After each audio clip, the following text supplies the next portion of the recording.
Good morning, America! It is Sunday, May 3rd, 2026, and the world is on fire, but the espresso is hot.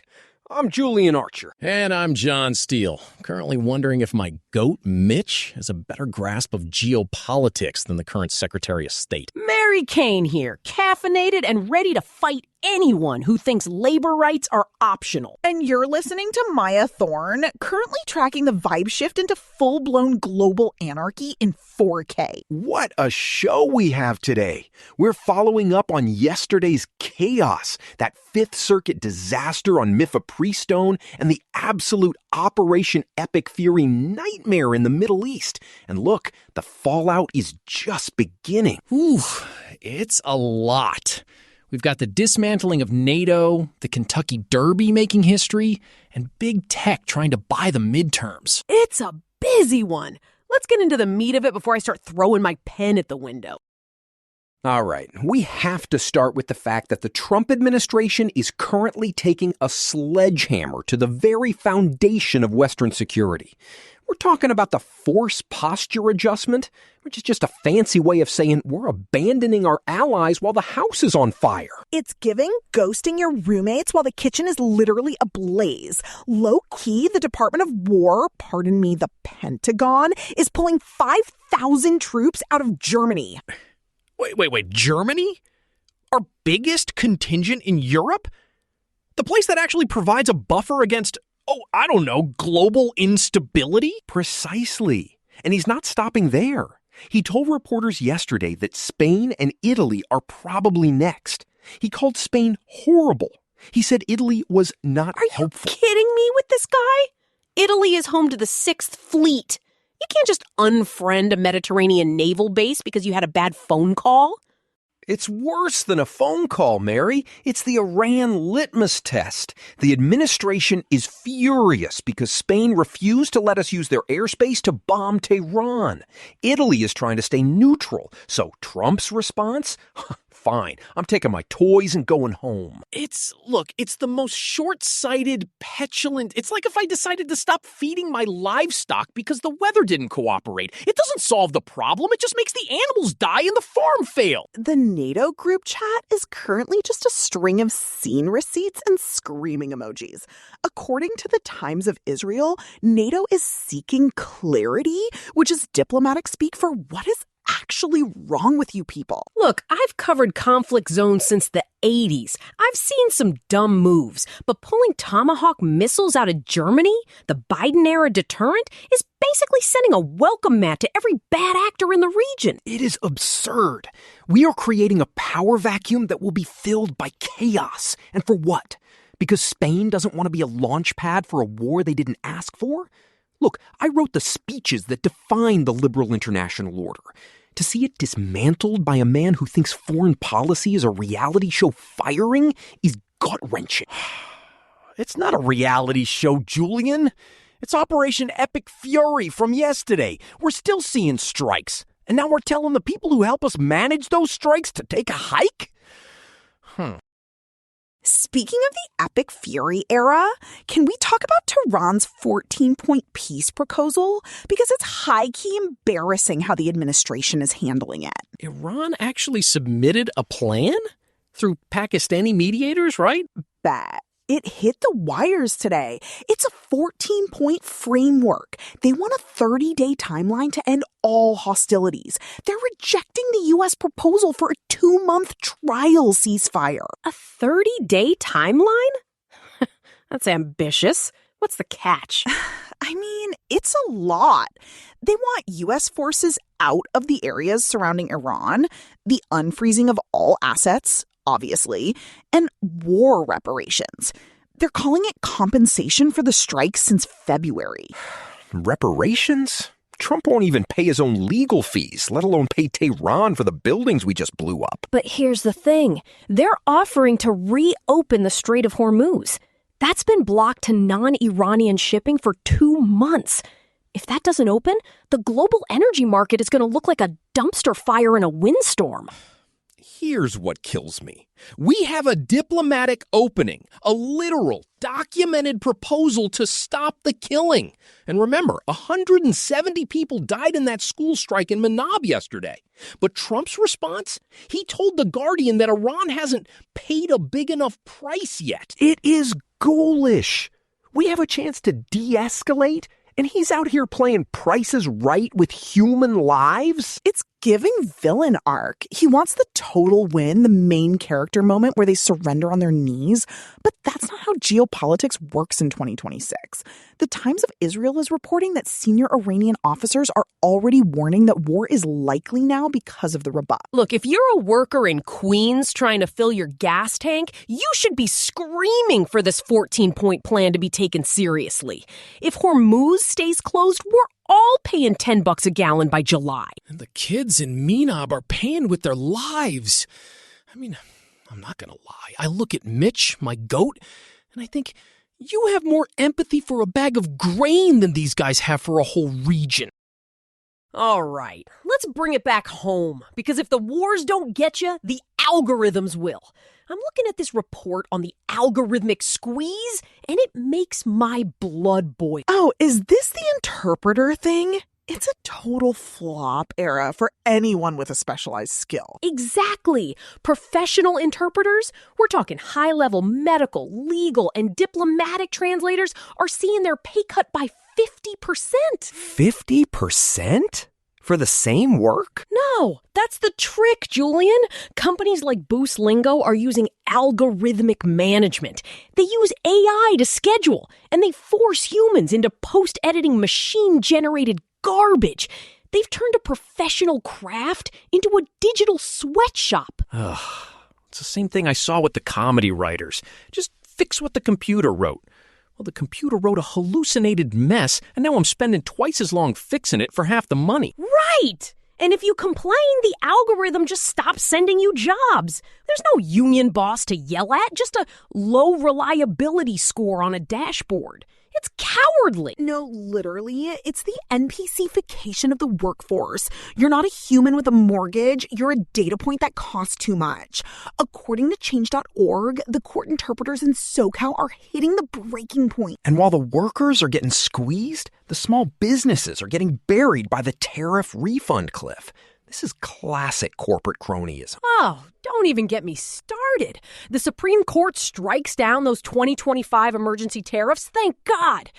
But the refund process? It's a digital obstacle course. Wait, I saw this. Walmart is getting their money back, but the mom and pop shop on the corner is getting rejected? Every time. Walmart has importer of record status and a fleet of lawyers. The small business owners are queuing up in Texas and across the country, and their applications are being tossed because they don't have the right digital tags. It's like a plumbing job where the contractor forgets to seal the pipes, floods your basement, and then tells you that you can only get a refund if you can prove you used a specific type of wrench that only he sells. Low-key, it's gatekeeping on a federal level. We're talking $166 billion in refunds. If that doesn't hit small businesses soon, we're looking at a massive wave of closures while the big box retailers get a taxpayer-funded windfall. Hey, before we move on to the land back movement and the midterms, a quick note from our sponsor. Look, independent media like this doesn't just manifest out of the ether. It takes real, human work to build the infrastructure. We are 100% here because of the vision and the grind of our creator, Eric Christensen at Neural Network Media. He's not a media conglomerate. He is a builder who poured his own resources and time into creating this platform so we could have these conversations. If you value independent voices over corporate algorithms, please like, subscribe, and consider visiting our new Patreon at patreon.com/Neural Network Media to support this work. It's an act of solidarity that keeps the lights on and the servers running. It keeps the lights on and keeps the coffee flowing, which, believe me, is a public safety requirement in this studio. Okay, we need a win. We need an immaculate vibes moment, and I think I found it in Washington State. The Stillaguamish Tribe, they are absolute legends. What'd they do? They just unsealed 230 acres of former dairy farmland to let the river and the tides back in. It's called Zissabah. They breached 2 miles of levees this morning. Land reclamation. Now that's what I'm talking about. Turning industrial cow pastures back into tidal marshes. No, literally. The Chinook salmon are the real main characters here. Their habitat has been a disaster, but the tribe, using $12 million in funding, including NOAA grants, is literally restoring the natural order. It's a natural defense against the flooding, too. Remember those costliest natural disasters floods we had in Washington earlier this year? Those levees were actually making it worse. This is the stewardship model. Instead of fighting nature with concrete that eventually cracks, we let the indigenous communities lead the way back to ecological balance. It's smart, it's cost-effective, and it's restorative. It's the Nature is Healing era, but for real. And they're doing it in partnership with the Nature Conservancy. They want to hit 1,000 acres total. This is how you actually do climate policy. You stop treating the earth like a factory and start treating it like a relative. I love it. It's the theology of the calloused hand, but applied to the shoreline. The Stillaguamish are out there doing the work, while D.C. is still arguing over whether climate change is real or not. I'll tell you who's real. The salmon. They don't care about your generic ballot lead. They just want to spawn without swimming through cow manure. Speaking of the generic ballot, we are exactly 6 months out from the 2026 midterms today, Sunday, May 3rd. And I'm telling you, the Black Book is filling up with some very ugly numbers. Democrats have a lead, Julian, 3 to 10 points depending on where you look.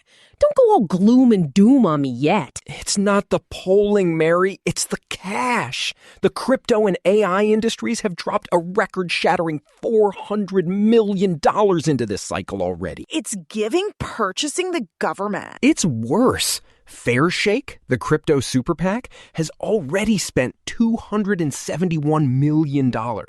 Their goal isn't just to win, it's to ensure that whoever wins, Democrat or Republican, is beholden to the blockchain. It's circular capitalism. They use the unregulated money they made to buy the people who are supposed to regulate them.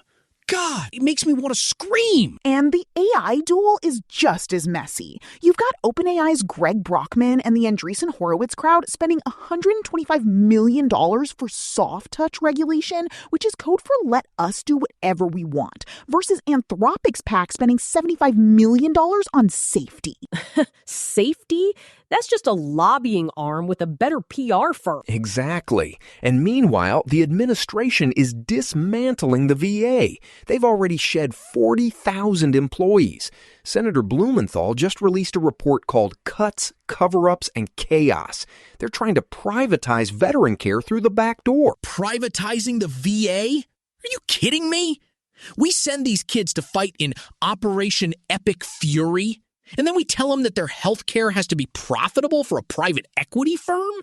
That's the GOP path through the midterms. Dismantle the agencies, flood the zone with dark money, and hope the voters are too distracted by the chaos to notice. We cannot let that happen. We have 6 months to expose this corporate onslaught. Hey, Mary, what's going on at Bard College? I saw something about a zero tolerance shift. Oh, this is a big one. Leon Botstein, he's been president there for 51 years. Practically an institution, is out. Botstein? What happened? A scathing independent report on his long-standing ties to Jeffrey Epstein. It turns out the elite academic circles weren't as clean as they claimed. 51 years? It took them that long to realize the vibe was rancid? These institutions protect their own until they can't anymore. But the shift is happening. This zero-tolerance policy is finally hitting the ivory towers. If you were in Epstein's black book, you don't get to run a college anymore, period. Good. It's about institutional integrity. We're seeing it in NYC, too. Mayor Mamdani is doubling down on reparations, despite a $5.4 billion deficit. Wait, $500,000 for a reparations, truth, healing, and reconciliation network in the middle of a fiscal crisis? I mean, look, I support restorative justice, but the timing is... John, restorative justice isn't a luxury item you buy when the budget is balanced. It's a debt that's been overdue for 400 years. Mamdani is trying to close the gap with a millionaire tax and a pied-a-terre tax on secondary homes. Bet. Tax the people with 5 houses to pay for the community centers? It's a bold move. It's giving redistribution era. It's a state-city rift, though. Albany's going to fight him every step of the way. But Mamdani is holding the line. He's framing it as a people's budget. All right, folks, we have to end on the biggest story of the weekend. Yesterday at Churchill Downs, the 152nd Kentucky Derby, the grass ceiling has finally been shattered. Cherie DeVar, absolute queen energy. First female trainer in history to win the Run for the Roses. And she did it with a 23-1 long shot. Golden Tempo. I love that name. It was a metaphor for the struggle, John. Golden Tempo was dead last for 3/4 of a mile, 18th place. And then, in the final stretch, he charges from the outside and overtakes the favorite, Renegade, to win by a neck. No, literally. It was a movie. Jose Ortiz was the jockey, but DeVoe is the architect. She won the Kentucky Oaks 24 hours earlier, too. She's been in the business for decades, fighting that old boys mentality. To see her stand in the winner's circle, it's about time. $48.24 on a $2 win ticket. That's the betting public saying, a woman trainer? Nah, can't happen. Well, it happened. It didn't just happen, it dominated. This is a direct challenge to a century and a half of systemic gender barriers. It's proof that when you open the gates, the best talent wins. Period. The grass ceiling is in its broken era. It's a massive L for the traditionalists and a huge W for everyone trying to bust into locked rooms. I'll drink to that, even if it is Sunday morning. To Sherry DeVoe and to every worker, every ally, and every citizen standing their ground today. So, to recap, we're losing our alliances, we're fighting over a peace deal we should have taken weeks ago, and the only people winning are female horse trainers and salmon. I guess I'll take what I can get. We are at a crossroads, America, but we are the ones holding the map. Don't let the corporatists and the vandals tell you where to go. The GOP is in its flop era, and we're just here for the ratio. Stay shadow banned, everyone. Unions built this country, and we're the ones who are going to fix the plumbing. Don't let the algorithms win. I'm going back to the sanctuary. Mitch has a much more coherent foreign policy regarding apples. Democracy is not a spectator sport. Get on the field.